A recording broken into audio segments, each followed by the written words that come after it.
Vamos pedir de Deus direção e iniciamos então ao dia 5 dessa série de devocionais sobre ira. Oremos. Senhor nosso Deus e Pai, eu quero pedir que o Senhor nos ajude a entender aspectos relacionados à ira que por vezes se passa, habita em nossos corações e carecem, ó Deus, de mudança. Peço que o Senhor dê clareza ao comunicador, discernimento aos ouvintes, agora ao vivo, em algum momento no futuro, no tempo e no espaço, que a Tua palavra, Deus, continue a edificar o Teu povo. Em nome de Jesus, amém.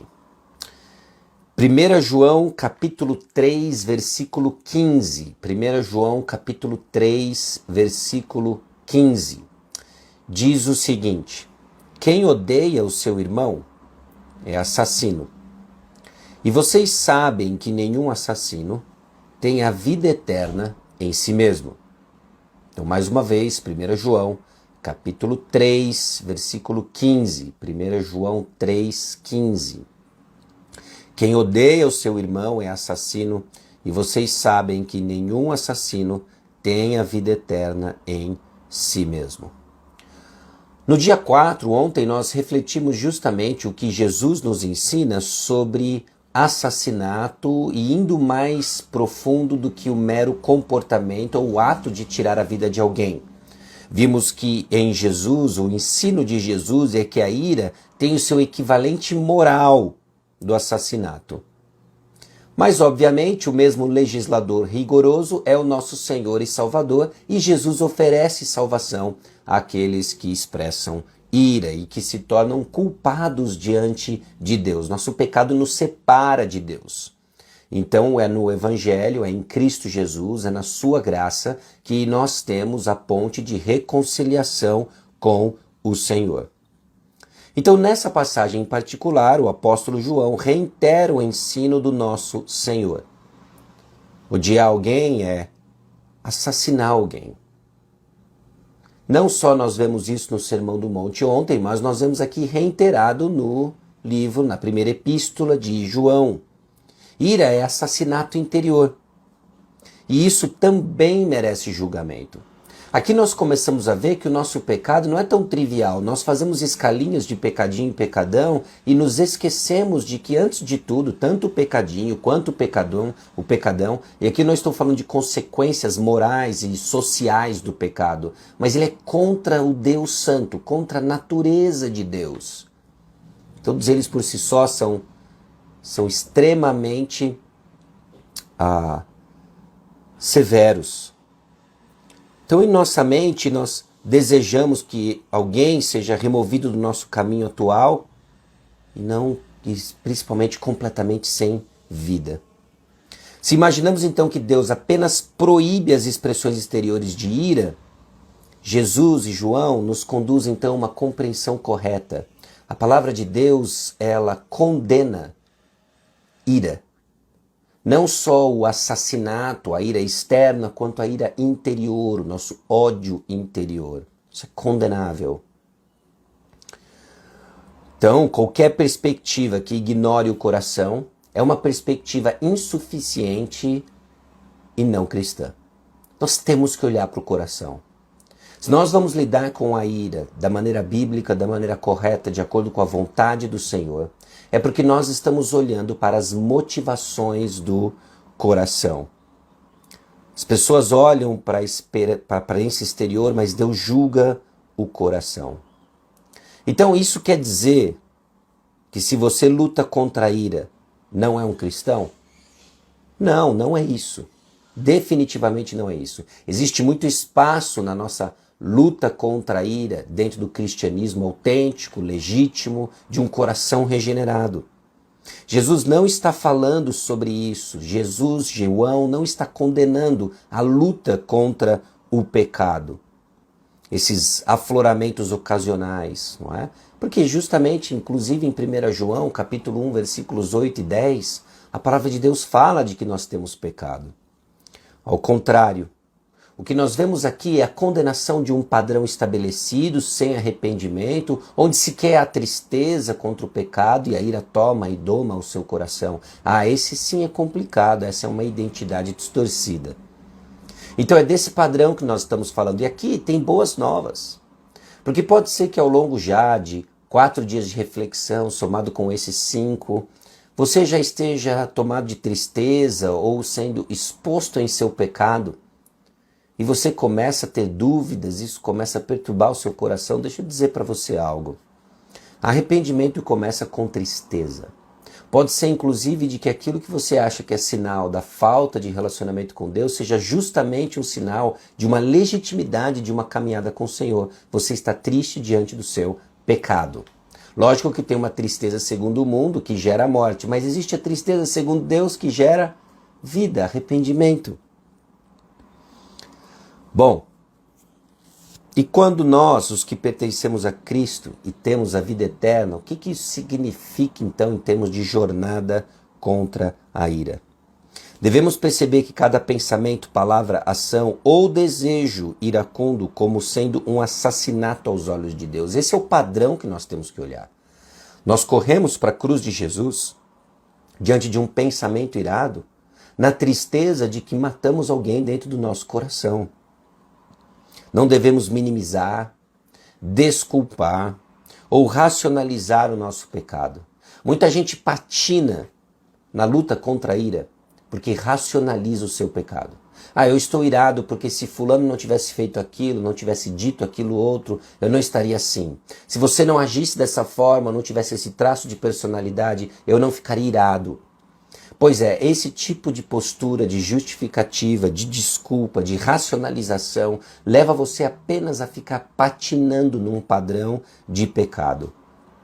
E é real, quando os crentes pecam, não estamos pecando contra um Deus desconhecido, uma entidade desconhecida, mas contra o nosso Pai, o Deus que nos deu o seu Filho, seu Espírito, que nos ama completa e eternamente.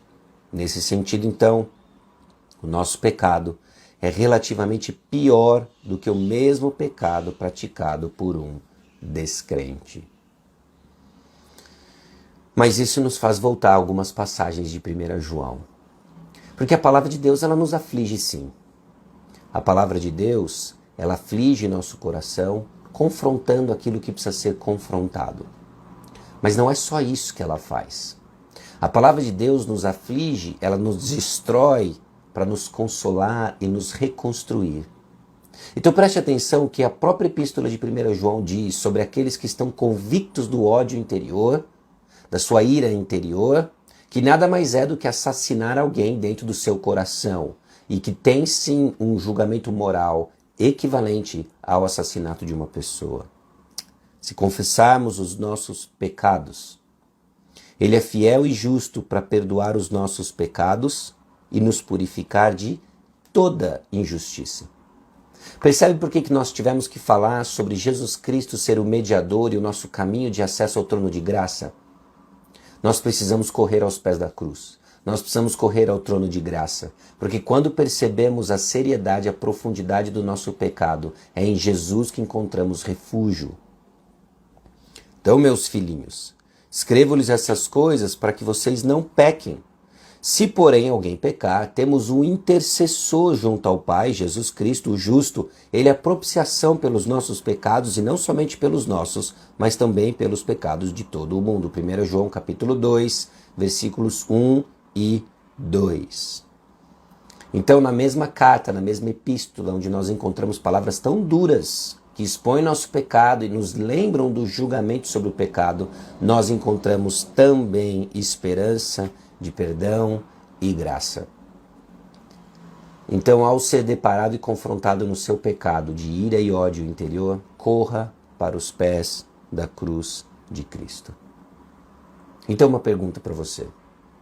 Você minimiza, desculpa ou se auto-justifica de sua ira pecaminosa? Quando você é ativo na ira, né, você exercita a ira, você está vivendo como um assassino que ignora ou desculpa sua consciência pelo mal cometido. Reflita. João descreve aqueles que ele sabe que são salvos e escreve para assegurá-los. Ele fornece evidência para confirmar que eles realmente pertencem a Cristo. 1 João, capítulo 5, versículo 13, escancara para nós justamente esse objetivo do apóstolo João. Estas coisas vos escrevi a fim de saberdes que tendes a vida eterna, a vós outros, que credes em o nome do Filho de Deus. Ele dá evidência, então, de que nós pertencemos a Cristo. Os 5 capítulos apontam para aqueles que têm comunhão com Cristo Jesus. Então considere, quando nós estamos irados, nós agimos como se não fôssemos crentes, filhos de Deus. Estamos matando pessoas dentro do coração, e essa não é evidência de alguém em comunhão com Deus. Então haja em cima disso. Tome cada um dos seus pensamentos irados, tanto os presentes como aqueles que podem ter surgido hoje ou têm sido habituais na sua caminhada. Em relação a qualquer pessoa ou situação, chame-os honestamente pelo nome e confesse-os perante o Senhor pelo que eles realmente são, pensamentos assassinos. Ao invés de simplesmente, Senhor, peguei mal com isso, Senhor, talvez você até ore sobre essas coisas, estou supondo que você ore para essas coisas, mas você ainda não chamou do que realmente é, pensamento assassino. E receba então o perdão de Deus, a reconciliação com o Senhor, caminhando e aprendendo a lidar com a ira externa e a ira interna. Que Deus nos abençoe nessa jornada, em que a palavra de Deus expõe nosso pecado, nos chama do que realmente somos, assassinos de coração, e nos aponta para a cruz de Cristo, onde há perdão, onde há transformação. Amém? Vamos orar, e aí a gente retoma o dia, e voltamos aqui na segunda-feira, às 6h30 da manhã, se Deus quiser. Se você está assistindo pelo YouTube, fique ligado, já vai ter links para você ver os dias, os vídeos dos outros dias, e assim a gente consegue manter aí a consistência de todo o raciocínio das devocionais, crescer junto, disponível aí no Spotify, no Deezer, YouTube e aqui no Instagram. Espero que seja uma bênção. Se está sendo abençoador para você, compartilhe com alguém. Quem sabe a mensagem chega, alcança pessoas para a vida eterna com o Evangelho do Senhor Jesus Cristo. Vamos orar. Senhor, nós confessamos nossos pensamentos de ira, reconhecendo como o Senhor vê no seu padrão, pensamentos assassinos. Enquanto nosso coração busca em tirar a vida de pessoas, o Senhor entregou a sua própria vida por nós. Que isso nos constranja a amar aqueles que hoje lutamos e insistimos em odiar. E assim somos transformados, amando pessoas que antes não gostávamos, seja o que for, mas que pela cruz do Senhor Jesus encontramos graça e perdão. É no nome de Jesus que nós oramos. Amém. Deus abençoe o seu dia, Deus abençoe sua caminhada. Lembrando que estamos extraindo as devocionais desse pequeno livro, Ira, Acalme o Seu Coração, do professor e doutor Robert Jones, editora Peregrino. Você consegue encontrar tanto no site da editora quanto no site do Ministério Ler. Espero que seja uma bênção e Deus abençoe. Até. Tchau, tchau.